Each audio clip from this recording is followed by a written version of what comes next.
Welcome back to another episode of Put 30 on the Clock. I'm Coach Phil. Let's get right to it.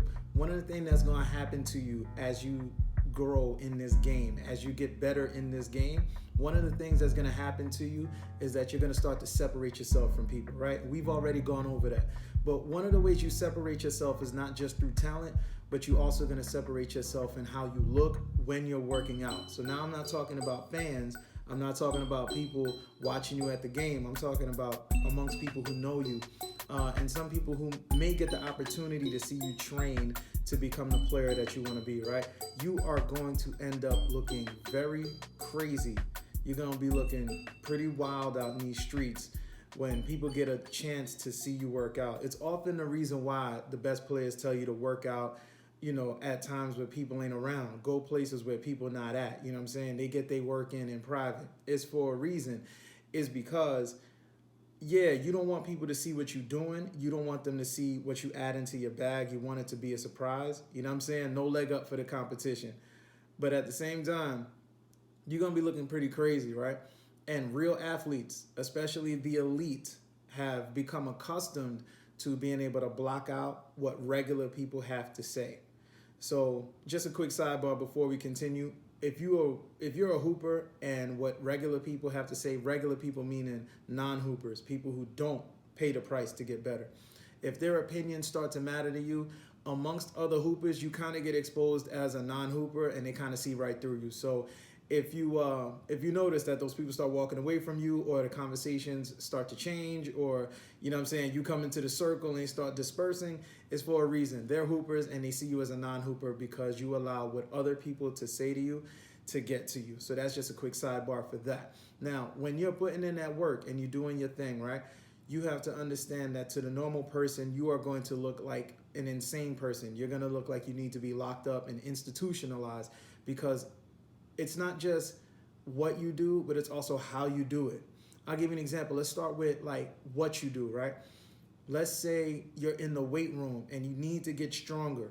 Every time you drive to the basket, people put a forearm on you, and then all of a sudden they knock you off your line to the basket. The ref doesn't call foul, right? Because some contact just needs to be allowed. How do you combat that? What do you do? Well, most players don't understand that for the most part, they're not knocked off their line because they need to do more squats. You're not knocked off your line because you need to hit the bench press more. Most of the time, you're knocked off of your line, your path to the basket, because your stabilizers are not strong. And the main stabilizers you should be focusing on are in the hip area, your glutes, your hip flexors. You should be focusing on these muscles. But primarily, I wanted to go over the glutes. They kind of see that as the kids say today, they see that as sus. Right? And I'm not going to get into that. You know what that is or you don't. They see that as sus. But when you turn on a football game, when you turn on any track and field events, you notice that these people got on tights and their butts are really big. Why is that? It's not genetics. It doesn't matter who it is. They got big butts. It's for a reason. It's because your glutes are actually the strongest muscle in your body, and they're also the most explosive. So when we're talking about getting from point A to point B really fast, when we're talking about deceleration, stopping on a dime, when we're talking about changing direction, when we're talking about recovering, if somebody hits you with a move and you need to get back in front of them, when you're talking about these things, your glutes are responsible for that. They're primarily responsible for that. It starts there and everything else kind of follows their lead. It really starts in the core first, but as far as the legs go, after the core, it starts with the glutes. So you'll notice that nobody's really doing glute workouts, but yet you go to the football game and everybody's like, it's wild, right? You go to any track and field event, gymnastics, right? And you'll notice that the glutes, they're just big, and it's for a reason. It's because they're the strongest muscles, they're the most explosive. And then on top of that, they're responsible for so much injury prevention. Right? When you start working on the quads and the hamstrings and you start working on the calf muscles, these are the muscles that everybody knows. You start working on those so much and you leave your glutes out of it, the job that your glutes were supposed to do now needs to be done by your joints. So whatever participation in walking, right, running, backpedaling, sliding, jumping, whatever your glutes were responsible for, they're not really doing it. And then you have all these other muscles that are catching up in a way where they shouldn't, because the glutes are supposed to be stronger than the rest. When the others start to become stronger, now what your glutes were supposed to do starts being taken on by your knees. They start being taken on by your hips. They start taken on by your ankles. And now you got knee injuries and you 19 years old. You got hip injuries and you're 15 years old. You got ankle injuries and you're 14 years old. And these things are not supposed to happen. I mean, in the heat of competition, perhaps, but for the most part, when you start lifting and you ignore the priority, you ignore the hierarchy, you ignore the glutes, now that job is going to your knees, and your knees wasn't built to take on that responsibility. They already have their job to do. So if you were to go to the weight room and you start working on your glutes, aside from like the hip thrust where you got the barbell across your hip flexors, and aside from the like hip thrust, most of those moves, the guys would call them sus. And that's just what it is. That's just what it is, right? They would call it sus, and then what would happen? All right, I don't want to do that. I don't want to look a certain way. And then when you go compete, you're playing against somebody who didn't have that problem. And now they're blowing by you. They got first step advantage over you. When you make a move and you get the advantage on them, they can recover really quick. Why is that? Because they did the work that you didn't want to do because you didn't want to look crazy. They didn't mind looking crazy when it was at the gym. Now, let's say you don't want to do them at the gym. Do them in the house. Close the door, close the windows, you know what I'm saying? Nobody needs to see that. That's fine if that's how you feel. But if you were to do that in front of other people, you have to be okay with looking crazy because you are going for something that normal people can't have. Normal people are not going to pay the price to be excellent at this. They're going to go do what they do, which is normal. And they're going to go excel at things that they consider that normal. And they're going to rise the ranks in their normal life. You are going for something that is not normal. You're going for something that's extraordinary. It's the reason why they pay money to come see you play, even if you're just a high school athlete, right? Most people are not going to pay money unless it's like pro, but like you see college basketball. People pay money to go watch college athletes. People pay money to go watch, professional ball. People are paying to watch men's leagues now. You know what I'm saying? There are men's leagues out there that have a charge at the door, and you got to pay to go watch people who didn't make it. Because it's that serious. It's that much of a demand. It really is worth it. So if you're going to chase something that's extraordinary, if you're going to chase something that's out of the normal, you have to be okay with not looking normal when you're training to get to that destination, right? You also want to consider like the regular workouts, right? Let's say free throws. For shooters, there are a lot of shooters who end their shooting workouts with, hey, I'm going to knock down 5 free throws before I go home. I'm going to knock down, 10 free throws before I go home. The standard you set, though, is what can make you look crazy to the regular person. Like Steph Curry had a famous high school story where he would not leave any of his workouts until he swished 5 free throws in a row. So we're not even talking about makes. The standard is beyond making the free throw. He's talking about if it hits the rim at all, I'm starting over. That is a standard that most people cannot live up to. Most people will be like, all right, maybe 1 or 2, but 5. How do you feel when you switched 4 free throws in a row and then that 5th one hits the rim and you got to start over and you had already put in 90 minutes of quality work? And y'all know 90 minutes ain't a lot. All right, that means you ain't working hard enough. Anyways, I'm not addressing you right now, Justin Hoopers. If you have to switch 5 free throws in a row after you put in 90 minutes of real work, do you have any idea the level of concentration that takes? How many days do you have under your belt where you kept getting to 4 and you had to start over?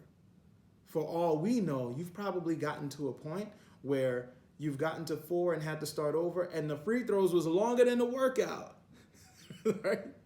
The free throws was longer than the workout because you just held yourself to a crazy standard. Other people who may be watching you, guys who may be on the other court, girls who may be on the other court, people who actually come onto the court with you, and be like, yo, you've been on these free throws for a minute. What's going on? If they're willing to ask. They're not whatever. But they'll pull up and be like, yo, what's going on with you? And be like, yo, I'm not leaving until I switch 5 free throws in a row. That's insanity. But it will also explain why he's alone. He was alone in that standard, and he's also alone in how consistently he knocks down these free throws. It would explain it, right? So if you want to be a standout and be alone and be elite in what you do, you have to be elite, alone, a standout. You have to be extraordinary in what it takes to get there. right? Gilbert Arenas challenged himself one time to make 100,000 shots in 2 months. Who you know making 100,000 shots in 2 months? 100,000 makes in 2 months. I don't care if they are standstill shots. I really do not care at all. 100,000 shots. Let's say both months was 31, 31. I know probably ain't even, but let's say you got 62 days tops, no breaks, to make 100,000 shots. We all got phones. You watching this on your phone right now. You probably listening to this on your phone. Open up that calculator and divide. Let's go 100,000 divided by 62. I'll give you two months of 31 days in a row. Even though I give it to you. 100,000 divided by 62. That is an insane standard. Your wrists don't get tired. Your forearms don't get tired. People don't even consider the fact that when you take a jump shot, even if it stands still, that's a partial squat. You got 100,000 partial squats minimum, because we didn't say shoot 100,000. We said make 100,000. So however many you miss, add that to the tally. 100,000. But when you watch his highlights and you hear people talking about the run that he's had, you know, he's not just on these podcasts for no reason. He doesn't have his own podcast thing just because he be tripping on, I mean, he do be tripping, but it's not because he just be tripping every now and then and he has no filter. It's more because Gil was really that guy. Gil was really that guy. And injuries took away a legacy that would have been a real treat to share with the younger generation. Gilbert Arenas really was that guy, and it was probably because he had summers where he made 100,000 shots. That's an insane standard. It's not beyond you to push yourself beyond what you do. So if you were to be somebody who made 200 shots a day, right? At 30 days, what is that? 6,000? 230? Yeah, because 3 is 600 and 30 is 6,000. That'd be 6,000. So you would be making 12,000 if you shot 200, if you made 200 a day. Well, that 12,000, why can't you go to 15? If you go to 15, that would be crazy for you. But wow, if you go to 15, how much of a difference would that make in how you approach the big moments when you really need to make this one shot, right? I might be crazy enough to believe that if you shot 15,000, if you made 15,000 instead of 12,000 over the course of those 2 months, that 3,000 extra made shots you made over those 2 months would provide you a little more confidence that when you get that one shot and that one opportunity, that you can knock it down, right? There's a standard. I was hooping one time with a dude who made Miami. He got invited to the Miami Heat training camp a few times, right? He was an older guy, so he was like 38, 39 or whatever. And this story, this probably happened like 6-7 years ago. And he was just getting shots up. You know, we played and, you know, we asked him because we could tell, you could tell when people, you could tell if they played somewhere. So he was good, right? And he was like, yo, where you played? He was like, yeah, I got invited to the camps. I played overseas, da-da-da-da-da. And he got shots up after the session. And he shot nothing but mid-ranges because that was his thing. And his standard was 8 for 10. So we asked him, yo, you really knocking this midi down crazy. Like, what's that about? What's going on? And he told us the standard for the teams he played for was that when you shoot unguarded, you got to be able to knock down 80%. Otherwise, you won't really get permission to shoot. Because that 80% is going to drop when you're guarded and when you're tired and you got somebody on you, whatever, the pressure, the moment. That 80% is probably going to drop to like 40. But 40% is really praiseworthy if we're talking about 3-pointers, right? So even though he was shooting mid-ranges, he said wherever you shoot from, the standard that the pros put on him, that they was like, yo, if you're unguarded, if you're going to shoot that shot, middies or threes, don't matter, you got to be able to knock down 80% if no one's guarding you. So I think he hit 80% maybe once. Like he went back and forth maybe 2-3 times. It was 9 and better. It was 9 and better. But it explained why when we got screen and rolls with him, when they dropped that ball off to him, it was automatic. I mean, it was almost like autopilot. We would get the screen, give him the ball, he'd shoot the ball. Like there was almost no purpose in boxing out. That's how automatic his shot was. And it's because he held himself to that standard that those pros told him, 80% unguarded. So when you do your spot shooting, if you don't make 8 out of 10, if you don't make 16 out of 20, you got to do it over. That was his standard. And he looked crazy for holding himself to that standard. But how many people get to play at the levels he got to play at? There's a reason why normal people are in the stands buying a ticket and extraordinary people are putting on uniforms, providing that entertainment. There's a difference. If you look crazy in how you prepare, you're going to be the only one out there doing your thing. Regular people buy tickets. Regular people buy popcorn. Regular people buy drinks. Regular people tell you what you did. Extraordinary people put uniforms on. Extraordinary people make plays. Extraordinary people make highlights. Extraordinary people set records. Extraordinary people advance. They go from team to team. They make their dreams come true. So you have to look crazy. Like, I know this sounds wild, but you kind of got to look crazy in the things that you do to prepare to get to where you want to go. Otherwise, you're going to be amongst the normal, and the normal people buy tickets and talk about the people who looked crazy when they were working, right?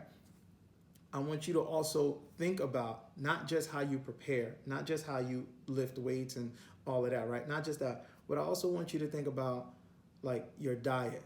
Like this is like a kryptonite to young athletes. This is like kryptonite to most athletes. When you start talking about diet, they like change the channel, they walk away, they're not trying to hear all that because they always feel like I can outwork whatever it is I consume. So whatever it is I eat or drink, I can always run it off, I can always lift it off.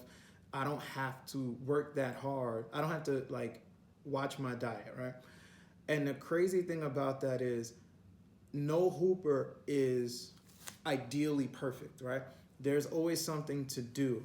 There's always a goal to reach. You either got to gain weight, right? You might have to lose weight. You might need to add muscle mass. So even if you add muscle, you burn fat, you maintain your weight, but you're changing your body composition, right?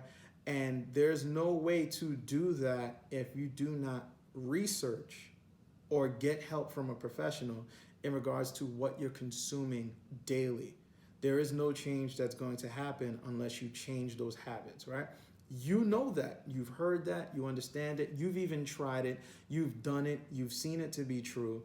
And it's a matter of discipline at this point, because now we're not preaching something that you don't know. We're just reinforcing something that you should be doing, right? But it's crazy when you tell people, nah, I'm not going to drink with y'all tonight. No, I'm not going out with y'all tonight. No, I'm not eating what y'all prepared tonight. There are actually cultures that get insulted where if you come to their house and you don't eat what they've made, or you just walk in and they have to shove food down your throat. If you say no, you are insulting them. And it's not just an insult to them, but it's an insult to their entire culture that you would refuse food in their presence, right? And that is like, this is a quick sidebar. That is perhaps some of the most invasive and imposing things I've ever heard. You should not like culturally be like, yo, I'm gonna put food down your throat and you're going to eat it. What if I'm an athlete and I'm trying to make it, right? What if I'm trying to burn a couple of calories? Well, I'm trying to burn a few calories. Who gave you the right to say that I have to eat just because I came to your house? That's a quick sidebar. However, in regards to you managing your diet and taking care of your diet and making sure that you're eating and drinking the right things, you have to fight all kinds of external enemies all the time. It's hard enough that you are fighting your own cravings and the things that you like, that you're resisting those things and you're going towards the things that you should be. That is enough of a fight. But now you're going to have to fight people who are like, well, you're not going to eat the food I made, or you're not going to join us. You're not going to be a part of what we're doing. No, y'all buy tickets to the game. I'm trying to play in the game.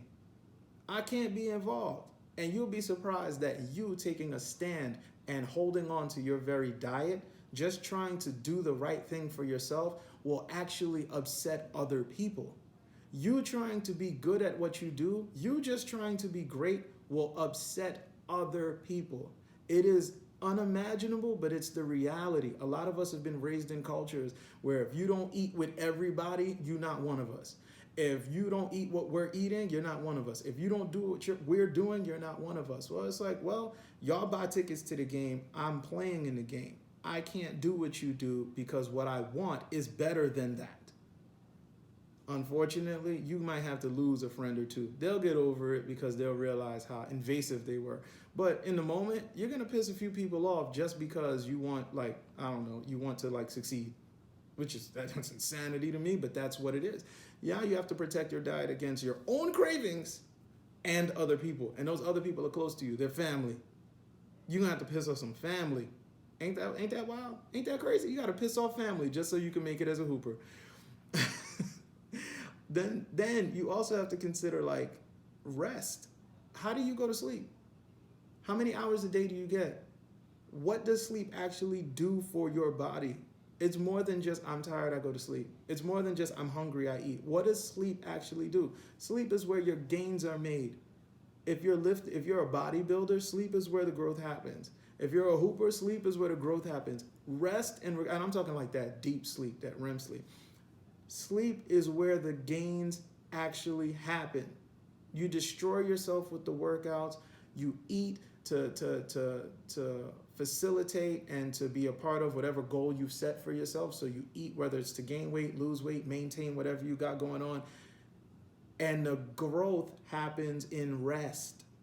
So if you're not sleeping well, you could eat the right foods and you could lift all the weights and do all the workouts and it will be for nothing. You will be doing nothing but destroying yourself because you didn't give your body the opportunity to actually grow. Growth happens in the sleep. So if you don't take sleep seriously, are you really giving yourself the best chance to make it? You better hope that you have some God-given ability, talent, or maybe somebody you know can put you on in front of somebody else. But as far as like all things being equal, you are sabotaging your own opportunities for success just because you can't bring your butt to bed and go to sleep. Go to sleep. There's nothing on none of these apps. There's nothing on TV. You're an athlete that's trying to make a dream come true. Go to sleep. That's where your gains are. This is where your advantage is. And I'm not talking to regular lazy people. Regular lazy people don't need more sleep. They get plenty. I'm talking to an athlete that puts in the work all the time. Go to bed. This is part of the deal. You're starting to see that this is now a lifestyle, right? This is a lifestyle. Everything you do is promoting this dream that you're trying to make a reality.